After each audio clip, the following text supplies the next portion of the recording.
Thank you. No, please sit down. Thank you.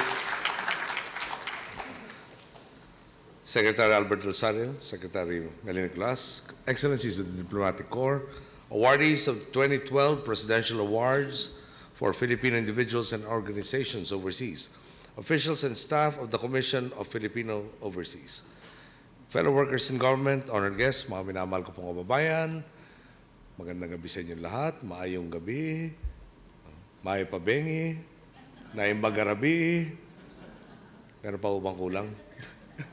Anyway po, yung hintayin po niyo yung video namin ni Apple the Up, no? Nihintay ko lang pong kumapal ang buhok niya para bagay ho kami magsama. But seriously, thank you. Thank you. I really had so much bad news today, especially from the effects of Typhoon Pablo. Your song really lifted us up.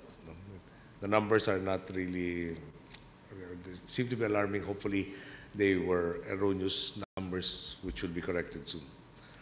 Anyway, today we welcome back Filipino achievers from 14 different countries in 5 different continents, all of whom have displayed excellence in their fields, together with an unrelenting desire to uplift their motherland. As President of this country, it is my pleasure to say, welcome home. Your acts have allowed everyone to see the enduring truth in the words of one of our country's most renowned migrants, the writer Carlos Bolosan. Quote, indeed, the Philippines is in the heart. As I browsed the list of awardees, I was reminded once again just how blessed with talent our people are. Whether homegrown or raised abroad, the people in our presence today have become true ambassadors of the skill and creativity of the Filipino. More than that, our awardees today have shown that despite great distances, our people are united in the spirit of bayanihan, the idea that the true measure of our humanity is defined not by what we have built alone, but rather by what we have achieved in solidarity with our fellow men. Many of our awardees have chosen to pay their successes forward by taking part in the collective task of nation building. This is something I personally admire. Many of you are perhaps familiar with my own family's experiences abroad.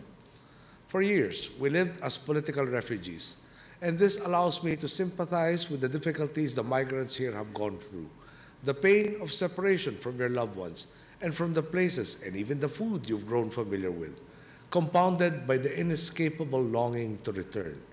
I also know that those of you here who were raised abroad have had to contend with your own set of challenges. We know of the fundamental struggle one naturally has with his identity and of the long voyage towards discovering and ultimately growing to love the land of your forebears. You rose to these challenges. You made it work even in the face of adversity. You were able to contribute to building your adoptive societies. As our newly revitalized nation is showing, hindi pwede sa Pilipino ang pwede na. We can always do better. This has become as true for Filipinos here in our homeland as it has for you.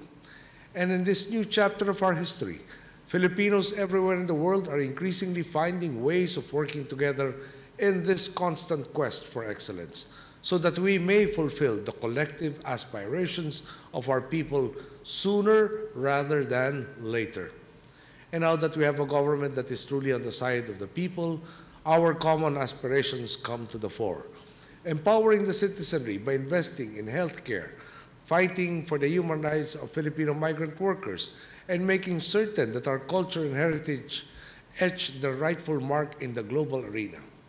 If I may add, recently, contemporary pop music has been deluged with Filipino talent. And not least among them are from my friend Apple the Up's hip-hop anthems, which I have to admit from time to time I like to enjoy and sometimes dance too, so long as my knees permit it. And it certainly helps my enjoyment, knowing that the man singing on the record has consistently, may I repeat that, has consistently given back to this nation. I distinctly remember around this time last year, Apple made a point to visit the parts of Cagayan de Oro ravaged by tropical storm Sendong so that he could personally help those affected. He even ended up donating a new school building. Right now, Typhoon Pablo is departing the Philippines. I'm happy to say that we have made progress in how we anticipate and respond to natural disasters. Just as government has become proactive, I'm seeing a greater spirit of cooperation among our fellow citizens. Still, Pablo has taken its toll. And I'm confident that those of you who have always been giving generously in the past will take the time to lend a helping hand where it is needed. We are proving to the world that geographical gaps cannot shake the unity of the Filipino people. At this time of rebuilding for our people, let us work together in the spirit of bayanihan, the spirit that has always pushed our country past any adversity towards a better tomorrow. And as we aim for the stars, let us continue to strengthen anchorage in our roots. After all, it is our collective identity, our shared pride, that is at the core of our continuing pursuit of excellence. My sincere thanks for all you have done, and I wish one and all a very pleasant good afternoon. Thank you.